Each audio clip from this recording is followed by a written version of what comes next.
October 14th, 1944, General Major Edgar Feuchtinger, commanding 21st Panzer Division, sat in his command bunker near Luneville, reading interrogation transcripts of captured American officers. One detail kept appearing across multiple reports. Third Army colonels were being relieved of command, not for tactical failures, not for casualties, for being too far from the front. Feuchtinger had commanded armored forces since France in 1940. He understood the principle of forward command, but what the Americans were describing violated every concept of proper headquarters placement. Battalion commanders forward, yes. Regimental commanders at brigade distance, acceptable. But according to these prisoners, Patton was relieving full colonels, regimental and even brigade-level officers for not being within artillery range of enemy positions. The interrogation of a relieved American colonel was specific. He'd been dismissed for maintaining his command post 8 kilometers behind the front line. 8 kilometers. Standard Wehrmacht doctrine placed regiment command posts 10 to 15 kilometers behind combat units. Feuchtinger circled a phrase in the transcript. General Patton personally visited, measured the distance on his map, and relieved me on the spot. Something fundamental was different about how Third Army operated, and that difference was destroying German defensive calculations. Wehrmacht command doctrine had evolved through 5 years of war. Hard lessons from Poland, France, and especially Russia had refined the system. Senior officers commanded from positions that balanced tactical awareness with survival probability and communications capability. The mathematics were clear.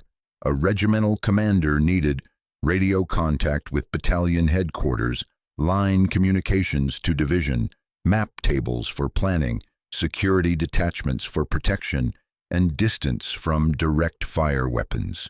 This required positions 8 to 12 kilometers behind front lines. Closer meant unnecessary risk to irreplaceable experienced officers. Farther meant loss of tactical responsiveness. Every army followed similar principles, the British, the Soviets, the Americans, except Third Army. Oberst Heinrich Freiherr von Luttwitz, operations officer for 89th Corps, had compiled reports on American command post locations from August through October 1944. The pattern was impossible to rationalize with conventional doctrine. Third Army regimental command posts averaged 2.4 kilometers behind front lines. So brigade headquarters, 4.1 kilometers. Even division command posts were positioned where German doctrine placed brigade headquarters. More disturbing, the positions moved constantly. A command post located today would relocate tomorrow, always pushing forward as units advanced, sometimes within hours of territory being secured. Von Luttwitz's analysis identified the mechanism. Patton was personally enforcing forward command through relief policy. Officers who prioritized safety over proximity lost their commands. The message was explicit throughout Third Army: lead from the front or lead nothing.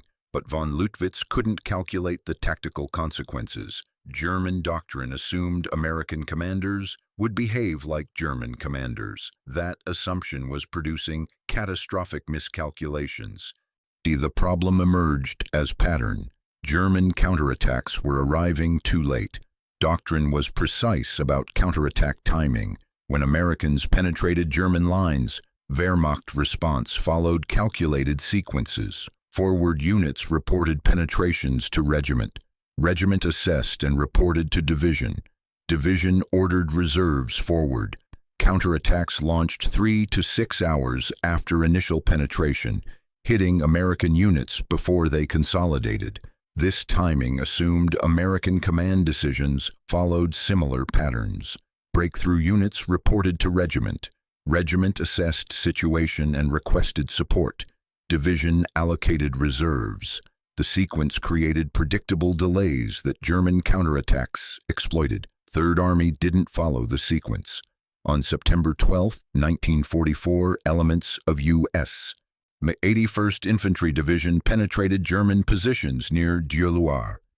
General Lieutenant Otto Lasch, commanding 85th Corps, ordered a counterattack within 90 minutes. Standard response timing. The attacking German battalion would hit Americans who just completed a breakthrough before reinforcements arrived, before defensive positions solidified. The German counterattack encountered American armor, artillery, and consolidated defensive positions. The breakthrough that occurred at 0930 hours had exploitation forces in position by 1100 hours, 90 minutes. Impossible according to American doctrine, which required reports up chain of command, decisions at senior levels, orders back down to reserve units. Lasch's after-action report documented the timeline.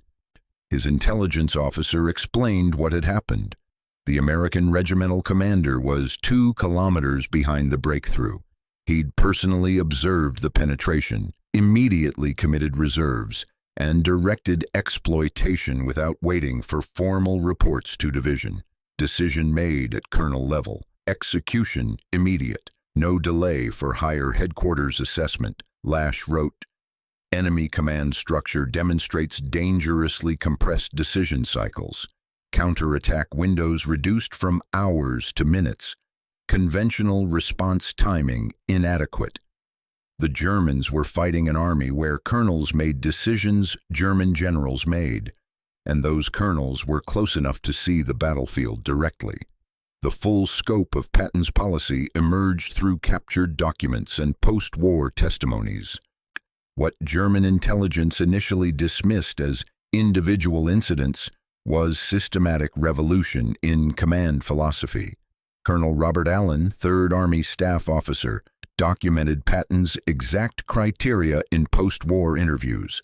The rules were specific, ruthlessly enforced, and personally monitored by Patton through daily situation map reviews and unannounced command post visits. The standard: regimental commanders must position headquarters within 3 kilometers of forward battalions, brigade commanders within 5 kilometers, division commanders within 8 kilometers. These weren't suggestions. They were requirements with immediate consequences for violation. Allen described Patton's inspection method. He'd visit a command post, look at positions on the map, calculate distance to forward units. If the commander was too far back, the relief was immediate. No appeals, no second chances. The message went through 3rd Army like electricity. The numbers validated the policy's reach. Between August 1944 and March 1945, Patton relieved 16 colonels specifically for excessive distance from front lines, not for tactical failures, not for casualties, for headquarters placement. Colonel Bruce Clark, commanding Combat Command A of 4th Armored Division, nearly became number 17. On November 21, 1944, Patton visited Clark's headquarters near Château Salins.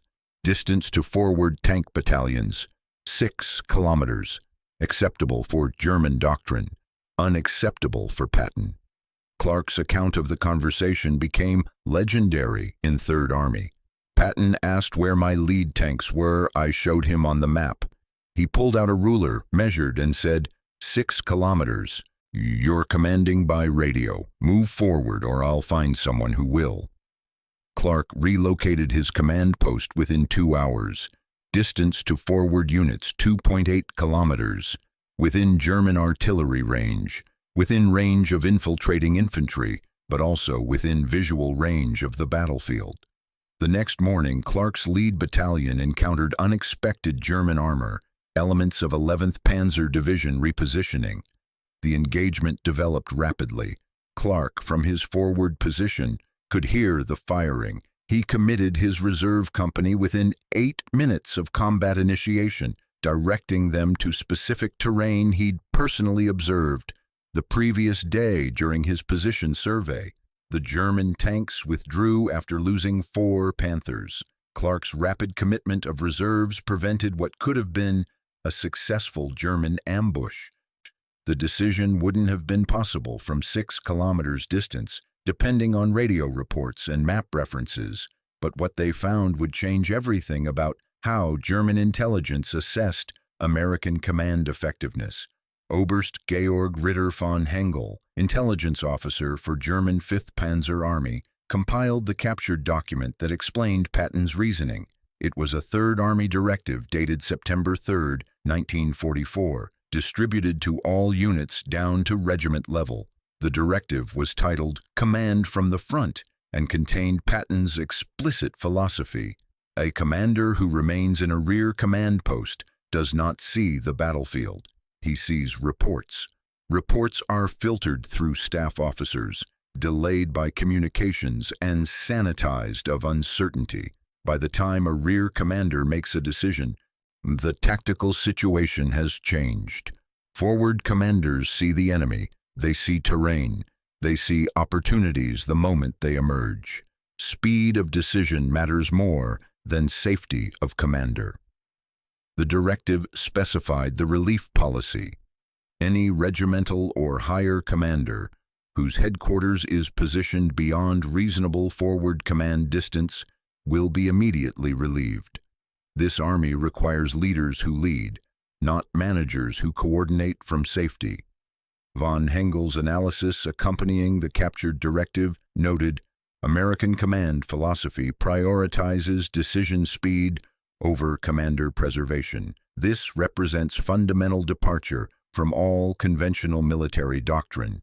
Implications: American tactical response times shortened. Decision quality potentially enhanced through direct observation. A commander casualty rates likely elevated, but accepted as necessary cost. The assessment was clinically accurate, but von Hengel missed the second-order effects. Third Army wasn't just making faster decisions, it was making different decisions. Decisions only possible when commanders saw opportunities directly, rather than learning about them through reports. German counterattack doctrine assumed hours of American decision-making delay. Patton's forward command policy reduced those hours to minutes. Wehrmacht planning timelines became obsolete. December 1944, the Ardennes counteroffensive. This was where German assumptions about American command met reality. When Third Army pivoted north to relieve Bastogne, Wehrmacht intelligence calculated response times based on conventional command structures. Major decisions, changing Army axis of advance, coordinating movement of 133,000 men, required days of planning at Army and Corps headquarters, safely positioned well behind front lines. General Oberst Alfred Jodl, OKW Operations Chief, calculated Third Army couldn't mount effective attacks before December 24th. 5 days for Patton to consolidate his scattered divisions, establish new headquarters positions, and coordinate the massive reorientation. On December 22nd, 3 days after Eisenhower's Verdun meeting, Patton's 4th Armored Division attacked toward Bastogne. Jodl's timeline was wrong by 48 hours. The miscalculation cost German forces the initiative. The mechanism of that speed became clear through multiple sources. Major General John Milliken, commanding 3rd Corps executing the relief, positioned his headquarters at Ardennes, Belgium, 11 kilometers from Bastogne, within German artillery range. Colonel Wendell Blanchard, commanding Combat Command B of 4th Armored Division, ran his command post from a half-track 3 kilometers behind his lead tanks. When Blanchard's forces encountered heavy resistance at Chaumont on December 23rd, he was close enough to personally assess the situation. German strongpoint blocking the direct approach. His doctrine manual said, "Report to regiment, wait for orders." His orders from Patton said, "Make the decision." Blanchard redirected his attack axis 2 kilometers east, using secondary roads German defenders hadn't fortified. Decision made in 12 minutes. Execution immediate. The maneuver bypassed the strongpoint, maintaining attack momentum. General Major Heinz Kokott, defending Bastogne with 26th Volksgrenadier Division. He documented his frustration in after-action reports. Enemy commanders demonstrate autonomy inconsistent with American doctrine. Expected delay for higher headquarters consultation does not occur. Battalion-level penetrations receive immediate reinforcement. Company-level opportunities receive immediate exploitation. Cannot predict American response timing. The siege of Bastogne was supposed to end with American surrender before relief arrived. Jodel's calculations assumed Patton would need week minimum to organize effective relief operation. Forward command compressed that week into days. On December 26th, when 4th Armored Division broke through to Bastogne, Blanchard was in a Sherman tank 400 meters behind his lead elements. He directed the final assault personally, identifying the exact approach that penetrated German lines. His position violated every principle of colonel-level command safety, but it worked. And it worked because Patton had spent 4 months firing colonels who prioritized their safety over their effectiveness. The Germans had planned their offensive around American command timelines that no longer existed. Patton's relief policy had created an army that decided faster than German planning could accommodate. The Ardennes counteroffensive failed partially because Wehrmacht intelligence calculated response times for an army that operated by different rules. Post-war analysis quantified what German commanders experienced as impossible speed. Colonel Harold Johnson, 3rd Army Operations Research Section, conducted comprehensive study of decision cycle times published in 1947. The data compared 3rd Army to other American armies and to Wehrmacht counterparts. Average time from tactical opportunity identification to exploitation force commitment. 1st Army, 4.2 hours. 9th Army, 3.8 hours. Wehrmacht divisions, 3.1 hours. 3rd Army, 47 minutes. The differential wasn't technology or communications. It was command location and authority. 3rd Army colonels positioned forward made colonel-level decisions. Other armies waited for division or corps commanders positioned further back. The casualty data reveals the cost Patton accepted. 3rd Army lost 7 colonels killed in action, highest rate in European theater. 16 colonels were wounded. Colonel Creighton Abrams, commanding 37th Tank Battalion, was wounded twice but refused evacuation both times, maintaining forward command. But the tactical effectiveness justified the cost. 3rd Army, operating with marginally more divisions than 1st Army, advanced 40% more territory, captured 47% more prisoners, and maintained 63% higher operational tempo. The common factor: forward command enabling rapid decision-making. General der Panzertruppe Hasso von Manteuffel, in his extensive post-war debriefings, repeatedly returned to the command structure issue. Fighting 3rd Army required different planning than fighting other American forces. We couldn't assume decision delays. American colonels had authority their rank didn't traditionally carry. They committed reserves, redirected attacks, exploited opportunities without waiting for permission. This compressed our counterattack windows from hours to minutes. The doctrine shift extended beyond Patton. By 1945, the forward command principles were being adopted across American forces. Post-war U.S. Army doctrine incorporated specific guidance on maximum command post distances directly descended from Patton's enforcement through relief policy. The 16 colonels Patton fired for staying too far back sent unmistakable message through 3rd Army. Your safety matters less than your effectiveness. The policy was harsh, arguably ruthless, but it created an army that operated inside German decision cycles, making the Wehrmacht's carefully calculated response timelines obsolete. The principle transcends military command. Speed of decision beats quality of safety.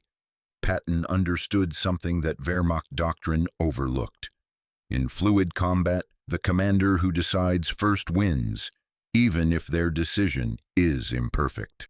A good decision executed immediately defeats a perfect decision implemented too late. German commanders optimized for preservation of experienced leadership. Logical. Senior officers were irreplaceable assets requiring years to develop. Protecting them from unnecessary risk was rational resource management. But Patton optimized differently. He valued decision speed over commander safety. The calculation was brutal. A dead colonel who made the right decision was more valuable than a live colonel who made no decision. Third Army could promote new colonels. It couldn't recover lost opportunities. The 16 relieved colonels validated this philosophy through contrast. They survived. Their units didn't always. Staying 8 kilometers back kept them safe, but left their battalions without immediate command presence during critical moments. Patton calculated that faster decisions with higher commander risk produced lower overall casualties. Von Manteuffel's 1953 memoir captured the paradigm. Patton weaponized command exposure. His colonels were more vulnerable, but their units were more effective. We planned counterattacks to hit before American reserves arrived. Third Army reserves were already arriving because colonels committed them without waiting for generals. The universal principle. In any competitive environment, the entity that decides fastest accumulates compounding advantages. Protecting decision-makers from risk is rational until that protection slows decisions enough that competitors exploit the delay. Patton fired colonels not for being wrong, for being slow. Speed was the difference between winning and surviving.